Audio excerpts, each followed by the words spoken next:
اور محض ایک مہینے کے اندر 1999 میں گورنر جنرل کی اجلاس میں ایک 5 نکاتی ضابطہ اخلاق مرتب کیا گیا اور اس کا فوری طور پر نفاذ شروع کیا گیا. ہر اخبار ایڈیٹر اور مالک اپنے پتے سے حکومت کے سیکریٹری کو مطلع کریں. اخبار کے آخری صفحے پر ناشر کا نام چھاپا جائے. حکومت کا سیکریٹری کوئی افسر جس کو اس کام کے لیے مقرر کیا جائے جب تک اخبار کے پروف کا معائنہ نہ کر لیں اس وقت تک اخبار پر چھاپا جائے گا. اتوار کے دن کوئی اخبار نہ شائع کیا جائے. ان قاعدوں کے خلاف ورزی کرنے والے کو یورپ بھیج دیا جائے گا. ان قوانین سے حکومت کا حقیقی منشا سمجھا جا سکتا ہے. الگ الگ ذرائع سے یہ اخبارات کو گرفت میں لینے کی کوشش کی. ضابطہ نمبر 3 کو کھلی ہوئی سینسرشپ کی بنیاد بن گیا. اس اخبارات پر نگاہ رکھنے کے لیے باضابطہ طور پر ایک محکمہ بنا دیا گیا اور اس محکمے کی جانب سے ان تمام قوانین کی نقلیں روانہ کر دی گئیں. اولا اس کا نفاذ بنگال میں اس وجہ سے بھی ہوا کیونکہ سب سے زیادہ اخبارات وہیں سے نکل رہے تھے اور چند اخبارات کو خاص طور پر حکومت کی نگاہ میں کر رہے تھے. کلکتے کے تمام اخبارات کے مدیران اور مالکان کو نہ صرف یہ کہ یہ ضابطے پہنچائے گئے بلکہ ان پر اس طور پر عمل درآمد کا سلسلہ دراز ہوا کیونکہ اخبارات نے اپنے نام پتے اور دیگر تفصیلات حکومت کو روانہ کرنے میں دیر نہ کی. یہ 5 نکاتی ضابطہ بندی پریس کو زنجیروں میں جکڑنے کی ایک طویل سلسلے کا آغاز اس وجہ سے ماننا چاہیے کیونکہ اس خاص محکمے کے لیے متعلق افسر نے الگ سے ضابطہ بندی شروع کی. چند سخت رہنمایانہ اصول اخباروں کے لیے لازم کیے گئے جنہیں مکمل سینسرشپ سے ذرا بھی کم نہیں کہا جا سکتا ہے. ذیل میں ان نئے ضوابط کو ملاحظہ کیا جا سکتا ہے.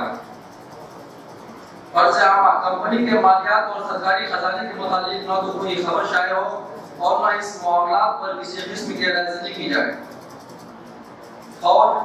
فوجی ذخیروں روکڑ کی برآمد اور بحری و بری فوجی تیاریوں کی کوئی خبر نہ شائع کی جائے. جہاز خواہ کمپنی کی ہو یا نجی ان کے آنے جانے کی خبر نہ شائع کی جائے. کسی سرکاری افسر کے طرز عمل پر اظہار خیال نہ کیا جائے. لوگوں کے نجی معاملات کا کوئی ذکر نہ آنے پائے اور نہ کوئی ایسی بات چھاپی جائے جس سے کسی کی حدت ہوتی ہے. کسی ایسی ریاست کے ساتھ کمپنی کی صلح یا جنگ کی خبریں نہ شائع ہوں.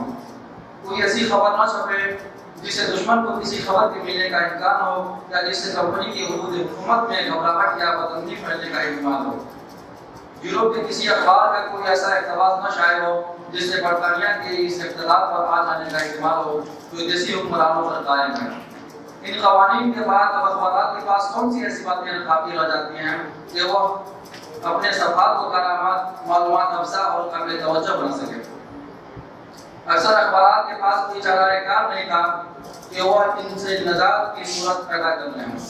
ظاہری طور پر قوانین ملک عوام اور حکومت کے لیے اپنا بخش پتہ کر نافذ کیے گئے تھے مگر اس حقیقت پر سیاسی تاریخ ہند جلد 2 مصنفہ سر میلکم کی وضاحت انگریزی قوانین کے درپردہ معاملات کو پورے طور پر واضح کر دیتی ہیں.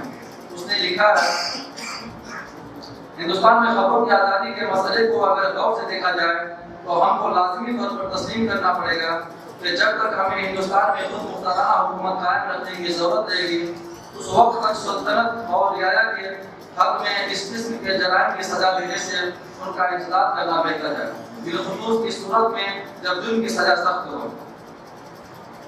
نادر علی خان لارڈ ویلزلی کے اخباروں کے سلسلے سے ارادوں کی جانچ پرکھ کرتے ہوئے لکھا ہے کہ وہ چاہتا تھا کہ سرکاری اطلاعات اور اشتہارات اور دیگر قوانین کا انتخاب حکومت کی طرف سے شائع کیا جائے تاکہ اخبارات کو آزادانہ طور پر اپنی باتیں کرنے کا موقع نہ مل سکے. مگر اس کام کے لیے حکومت کو ایک بڑی رقم خرچ کرنی پڑتی جو اس وقت ممکن نہیں تھا. ویلزلی کی فتح دکن کے بعد کچھ ایسا اثر قائم ہوا کہ اکثر و بیشتر اخبارات حکومت کے اصول و ضوابط کے تابع ہو گئے. مگر راجپوتانے کی جنگ میں شکست کے بعد ویلزلی کو واپس 1805 میں انگلستان بلا لیا گیا. اخبارات نے ذرا آزادانہ روی اختیار کی تو نئے حکمرانوں نے پھر سے ان پر قتلوں کا منصوبہ بنانا شروع کیا. اس دور میں قلمی اخبارات جگہ جگہ سے نکلنے لگے تھے.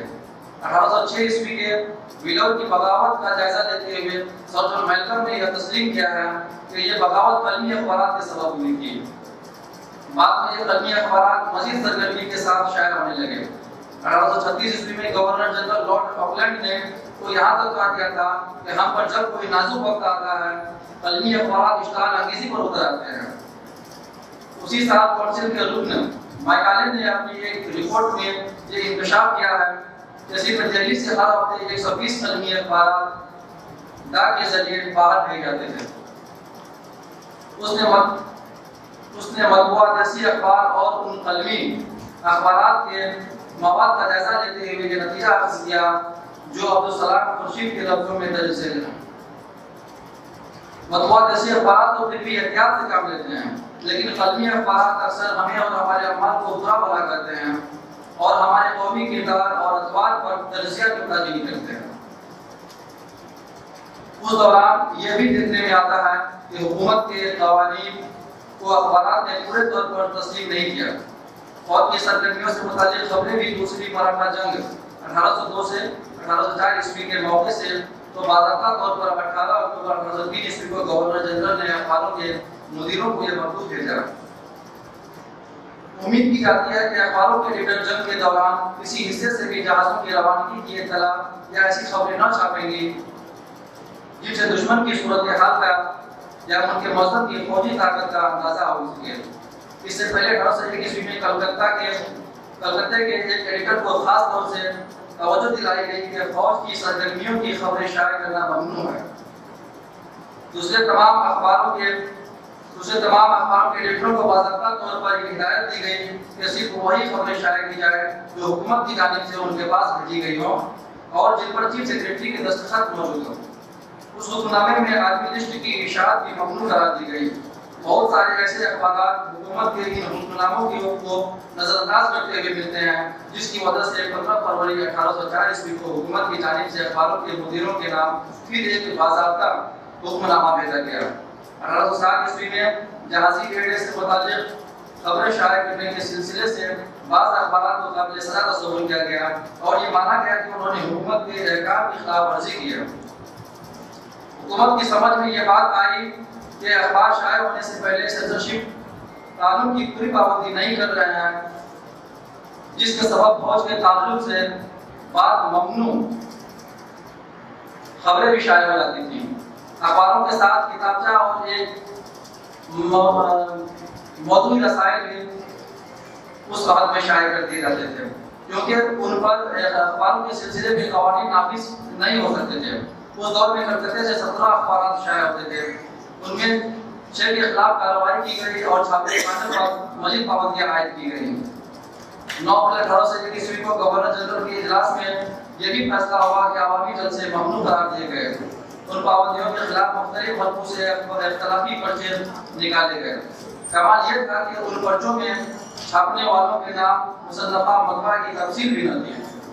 اس موقع سے شری رام پور کے بیپٹسٹ مشنریوں نے ایسے پمفلٹ بھی شائع کیے جن میں ہندو اور مسلمان دونوں مذاہب کے تعلق سے سخت باتیں کہی گئی تھیں۔ حکومت کو اشاعتوں کو اشتعال انگیز قرار دینا پڑا اور یہ حکم بھی جاری کرنا پڑا کہ شری رام پور سے اپنے پریس کو کلکتہ منتقل کر لے۔ جب پریس نے اس سلسلے سے اخبارات اور دیگر ترددات کی معذرت پیش کی تو پھر اس کے لیے بھی یہ لازم کیا گیا کہ وہ اپنی مذہبی دستاویزات شائع کرنے سے پہلے اس کے پروف سینسر قانون کے تحت حکومت سے منظور کرا لیں۔ یہ اخبارات اور پریس کے آگے بڑھ کر مذہبی تبلیغ و اشاعت کے تعلق سے حکومت کی دخل اندازی کی پہلی قانونی صورت تھی، جسے آنے والے وقت میں مزید سخت اور نافذ العمل بنانا تھا۔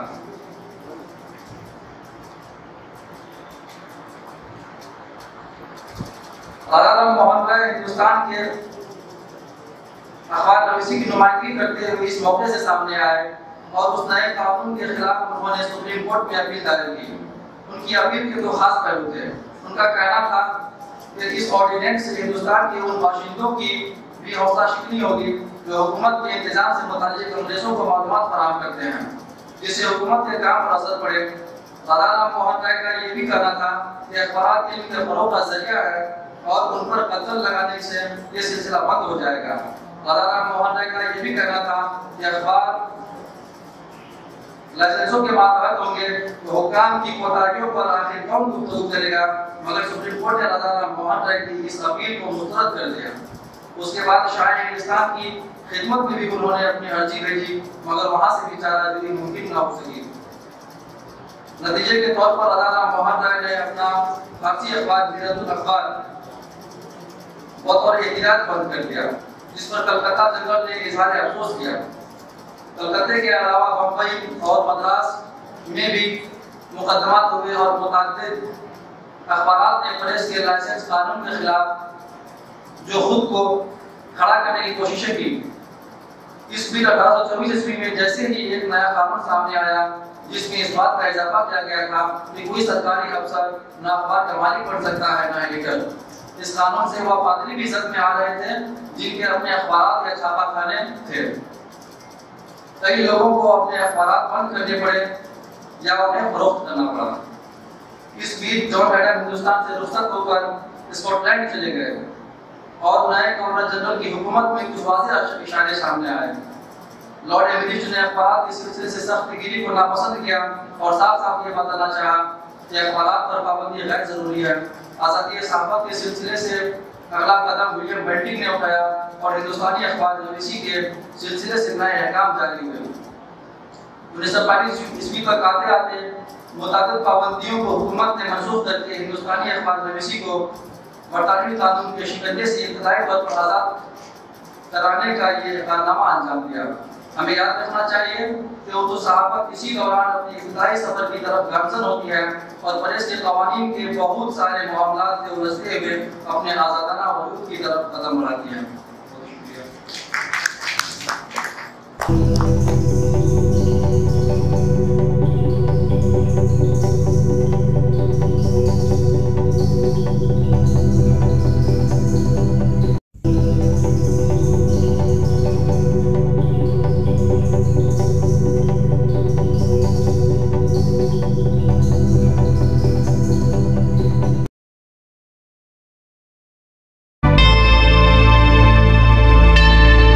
Subscribe to my channel and also press this bell icon so you can get latest video notifications.